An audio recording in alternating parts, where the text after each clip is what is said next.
என் தடைகளை உடைக்கிறவர். எனக்கு முன்னே என்னுடைய பிரயாணம் அவருடைய கரத்தினால் வாய்க்கும்.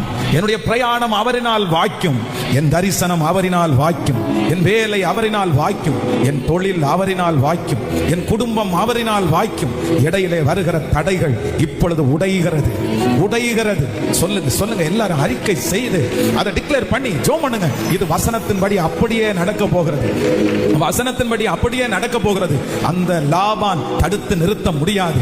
பண ஆசை பிடித்த அந்த லாபான் தடுத்து நிறுத்த முடியாது. கர்த்தராகிய ஆண்டவர், எனக்கு யுத்தம் பண்ணுகிற ஆண்டவர், எனக்கு உதவி செய்கிற ஆண்டவர், எனக்கு முன்னே தூதனை அனுப்புகிற ஆண்டவர். தடைகள் விலகும். இந்த இடைக்கால தடைகள் மாறும். இடையில வந்த தடைகளை கர்த்தர் மாற்றுகிறவர்.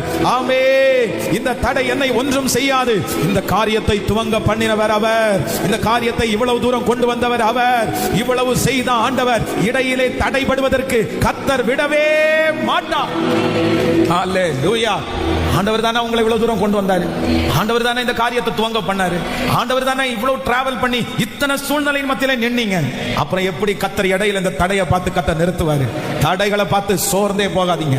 இஸ்ரவேல் ஜனங்களுக்கு முன்பாக இருந்த செங்கடல் என்கிற தடையை ஆண்டவர் உடைக்க முடியுமானால், யோர்தான் என்கிற தடையை கர்த்தர் முறிக்க முடியுமானால், எரிகோ என்கிற தடையை கர்த்தர் முறிக்க முடியுமானால், இப்பொழுது அந்த திருமணத்திற்கு விரோதமாக இருக்கிற தடைகள் உடைவதாக இயேசுவின் நாமத்தினால சொல்லுங்க, அறிக்கை செய்யுங்க. இயேசுவே, ஆமென். Thank you Jesus. செங்கடல் என்கிற தடையை உடைத்த கர்த்தர், யோர்தான் என்கிற தடையை உடைத்த கர்த்தர். ஹalleluya, ஹalleluya. ஸ்தோத்திரம். இந்த தடையை உடைக்கிறதற்கு வல்லவராய் இருக்கிறீர். ஆமென். நம்பர் 1, முதலாவதாக என்னுடைய பிரயாணத்தை வாக்கிய பண்ணி இருக்கிற கர்த்தர் தூதனை எனக்கு முன்னே அனுப்புறார். நம்பர் 2, இரண்டாவதாக என்னோடு கூட வர கர்த்தர் ஒரு தூதனை கர்த்தர் அனுப்புகிறார்.